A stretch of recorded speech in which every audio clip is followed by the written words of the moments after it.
Mes chers poissons, bonjour et bienvenue dans votre tirage pour ce mois de septembre 2024. Alors, en préambule, avant de commencer et de me lancer dans votre guidance, je vais tout simplement expliquer un petit peu comment s'articule le tirage parce que certains d'entre vous me l'ont demandé sur le mois précédent. Alors, je vous explique comment ça se passe. On a tout d'abord cette carte-là qui nous indique l'énergie d'où vous venez, avec quelle énergie vous entrez dans le mois concerné. Ensuite, le tirage s'articule autour des 4 éléments. On a ici l'élément air qui nous renseigne sur le mental, l'intellect, ainsi que la communication et les relations. L'élément eau ici qui nous renseigne sur la vie intérieure, la spiritualité, ainsi que vos émotions et la vie sentimentale. L'élément du feu qui nous parle de votre énergie, votre rayonnement, ainsi que des projets et des désirs. L'élément terre, pour conclure, qui nous parle des finances et de la vie professionnelle ou quotidienne. Et on a pour terminer cette carte qui nous indique où vous allez, avec quelle énergie vous sortez du mois en question. Sachez également qu'il existe une introduction au mois de septembre, introduction dans laquelle je vous présente les jeux que j'utilise. Je vous dis également pourquoi j'ai choisi ce tarot ainsi que l'oracle qui va conclure cette guidance. Vous trouvez aussi dans cette introduction générale un tirage pour le collectif, un tirage sur les énergies générales du mois de septembre pour le collectif tout simplement.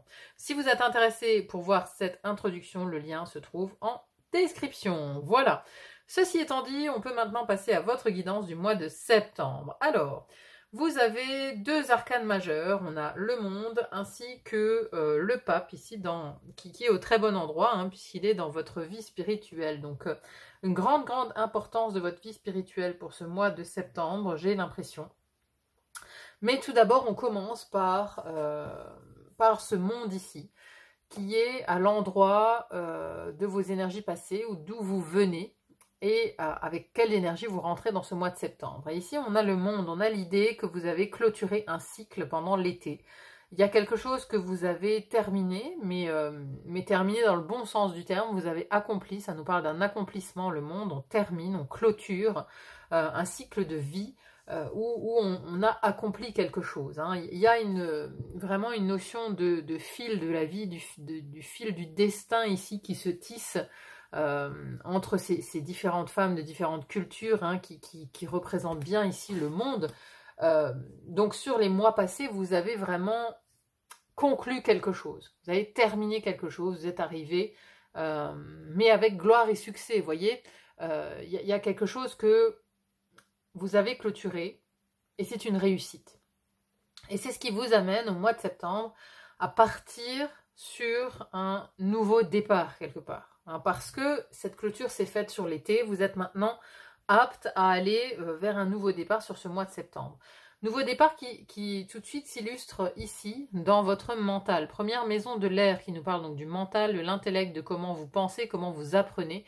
Et on a un as qui symbolise en général les nouveaux départs. As de coupe ici qui nous parle de vos émotions, d'un débordement émotionnel, d'une grande joie.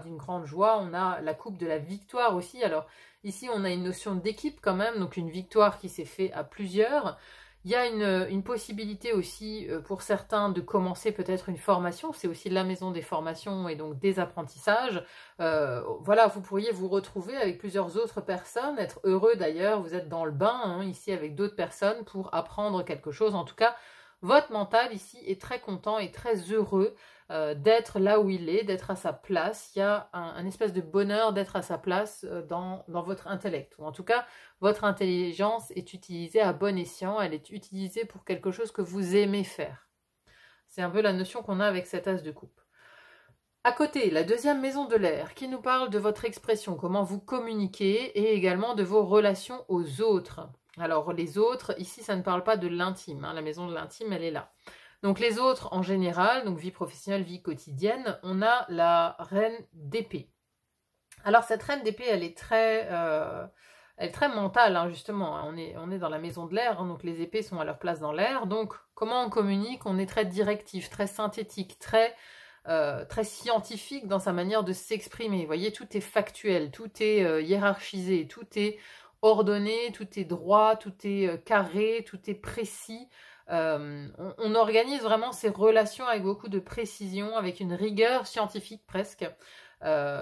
Et après, bon, la reine d'épée, elle peut être assez directive, assez cassante et assez droite, quoi, vous voyez, assez coupante en fait dans ses propos. Donc c'est quelque chose que vous pourriez rencontrer ce mois-ci avec les autres personnes avec qui vous rentrez en relation en fait. Vous pourriez être assez directif, en tout cas. Comme ça que vous communiquez, comme ça que vous entrez en relation. Hein. Et ça nous parle aussi des associations et contrats, cette maison. Donc vous pourriez, avec l'aide de cette reine d'épée, avoir la tête froide pour signer certains contrats. C'est-à-dire que la reine d'épée, elle a la lucidité. Justement, elle a cette rigueur scientifique qui lui fait voir les petits détails. Elle a la lucidité d'examiner les contrats avant de les signer. Donc beaucoup de lucidité ici dans votre tête. Ensuite, sur l'élément eau. L'élément eau, première maison, qui nous parle de votre vie intérieure, votre spiritualité, votre intuition, votre philosophie de vie. On a le pape ici. Donc le pape, c'est l'enseignement sacré, l'enseignement spirituel. C'est aussi, donc le pape, c'est l'enseignant, c'est lui qui va donner justement l'enseignement spirituel à ses disciples ici, à ses gourous même parfois. Enfin, non, lui, c'est le gourou, pardon. Donc il y a ici... il y a une notion d'apprentissage spirituel pour ce mois de septembre. Vous allez apprendre quelque chose de l'ordre du spirituel, de l'ordre du sacré. Ou peut-être aussi que vous allez vous reconnecter à quelque chose de sacré. Quelque chose de l'ordre du sacré. Ça peut aussi se reconnecter à sa foi, se reconnecter à ses croyances hein, avec ce pape. Hein. C'est une arcane majeure, donc c'est un arcane majeur, pardon. C'est un arcane majeur, donc c'est vraiment une maison qui va avoir de l'importance pour vous au mois de septembre. C'est-à-dire que dans tout ce qui va vous arriver, vous allez vous rattacher à votre foi, vous allez vous rattacher à votre côté spirituel, à l'angle de vue spirituel aussi, l'angle de vue spirituel de la vie. On est vraiment ici connecté à ces énergies-là. Hein. Il y a aussi une formation, alors une formation dans le sacré, c'est un peu bizarre à dire, mais vous pourriez, oui, apprendre ou être en contact avec quelqu'un qui vous apprend des choses au niveau spirituel hein, ou au niveau philosophique, on va dire ça comme ça, ou psychologique même aussi. Hein. Vous pourriez apprendre des choses de cet ordre-là pour ce mois de septembre. Dans la deuxième maison de l'eau, alors ici ça se corse un peu, j'ai quand même envie d'en tirer une autre parce que c'est pas très clair, parce que tout le reste est plutôt très positif. Et là j'ai la 7 d'épée dans la maison de votre vie intime, foyer, vie sentimentale, les émotions, l'amour. Et le 7 d'épée, c'est la carte de la tromperie, de la malhonnêterie, de la malhonnêteté, pardon. Et ici, on a un vol hein, qui est illustré par cette carte, donc c'est pas forcément très sympathique. Qu'est-ce qu'on a d'autre? Ouais, bon, on a la lune. Hein. Alors, il y a quelque chose dans votre intime ici qui peut être assez difficile à gérer, hein, parce que la lune, elle nous parle aussi des épreuves, elle nous parle de l'inconscient qui parle. Donc, ce 7 d'épée peut nous parler de tromperie, peut nous parler de malhonnêteté, mais il peut aussi parler de stratégie qu'on met en place pour se protéger de tout ça. Alors on peut peut-être repenser à une tromperie, à quelque chose qui s'est passé auparavant, dans le passé, mais avec la lune à côté, on a quand même des émotions qui sont assez fortes. Hein. La lune, c'est le côté obscur de la force, c'est le côté où on est un petit peu obligé de regarder la réalité en face, de voir ce qui est caché, et ça peut faire remonter des émotions qui étaient enfouies en fait. On parle des émotions qui sont inconscientes, de choses qui remontent à la surface. Hein. Moi, c'est plus l'impression que j'ai, c'est des choses qui jusque-là étaient cachées, qui concernent votre vie intime, votre vie sentimentale ou votre vie familiale. Hein. Ça peut concerner les parents aussi, les ancêtres, ou vos enfants aussi. Vous faites aussi peut-être beaucoup de soucis pour vos enfants. C'est une des possibilités. Mais bon, voilà, le renard, ça nous parle voilà, de trahison, de tromperie, de ruse, des choses de ce type-là quand même, qui touchent votre famille. Alors, ça peut aussi être un enfant hein, qui peut être concerné par ce type de choses, qui peut être trahi par un ami, et puis vous, ça vous touche de le voir, par exemple, en galère, quoi, hein, en galère émotionnelle. C'est parce que vous êtes très relié peut-être à vos enfants. Bon, voyez comment ça résonne par rapport à votre histoire, dans votre intimité à l'heure actuelle. Voilà, donc ça, c'est pour la vie intime. Ensuite, on a l'élément feu ici.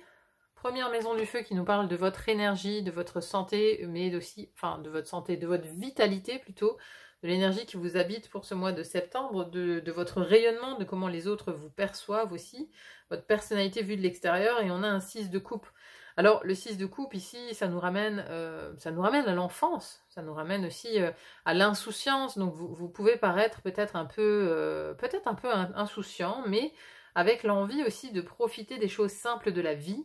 Ça nous parle de simplicité, hein, voilà, on a le goûter d'anniversaire, on a la fête avec les amis, mais on a aussi ce côté mère qui ressort là, hein, donc il y a ces énergies-là qui peuvent vraiment concerner un enfant, hein, parce que dans votre énergie principale, on a quand même ici, on a l'enfance qui ressort. Je pense pas que ce soit vous qui êtes dans cet état d'enfant, mais je pense que vous êtes plutôt la mère qui avait envie de voir la joie sur les visages de vos enfants. C'est une possibilité, hein, voilà. Il y en a entre vous qui sont pas parents, donc ça parlera d'autres choses à ce moment-là. Mais voilà, il y a une notion de vouloir dans votre énergie, de vouloir faire les choses simplement, ou de se rapprocher de la simplicité d'être. Vous voyez, on veut s'éloigner des choses trop compliquées, trop complexes, quoi. On veut un retour à la simplicité, ici.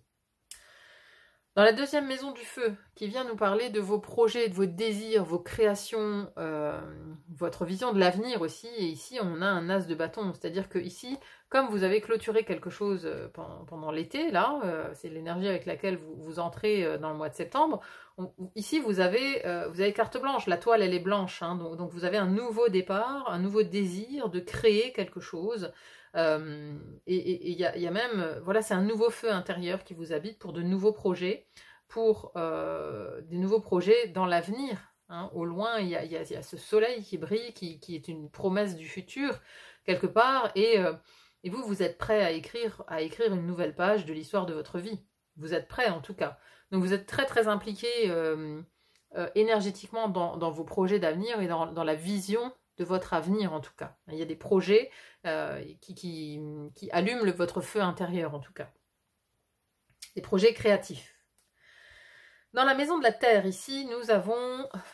Dans la première maison de la Terre, première maison de la Terre, on a le valet de bâton.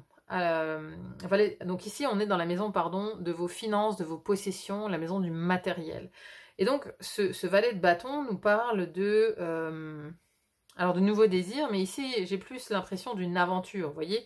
Voilà, lui, il part, là, dans la nuit, il part dans la forêt, il est éclairé juste de sa lampe de poche. Donc, il peut y avoir un côté où on n'y voit pas forcément très clair dans ses possessions, dans ses finances, on n'arrive pas à voir très loin, à voir à long terme. On est plus ici dans une nouvelle aventure. Donc, peut-être qu'il y a un nouveau projet qui nécessite peut-être aussi des investissements, ou du moins qui va utiliser une part de votre épargne, ou en tout cas tout ou partie de ce que vous aviez mis de côté, par exemple. Mais voilà, il y a un côté aventurier ici, envie de se lancer dans de nouvelles choses aussi au niveau financier, au niveau des possessions. Après, ça peut aussi nous parler du corps physique, de votre santé. Ici, avec un valet de bâton, on est sur une énergie assez jeune, et c'est assez fouillis. Donc vous pourriez aller un petit peu dans tous les sens, vous être facilement impulsif dans votre manière de faire, dans votre manière d'agir. Il y a une impulsivité en tout cas qui anime votre corps pour ce mois de septembre. À côté de ça, dans la vie professionnelle, alors vie professionnelle ou vie quotidienne, hein, si vous êtes sans emploi ou à la retraite, on a ici un 2 de coupe qui nous parle d'association. De partenariat. Alors habituellement c'est un couple qui est représenté, bon là ça peut être un couple, après ce sont deux hommes.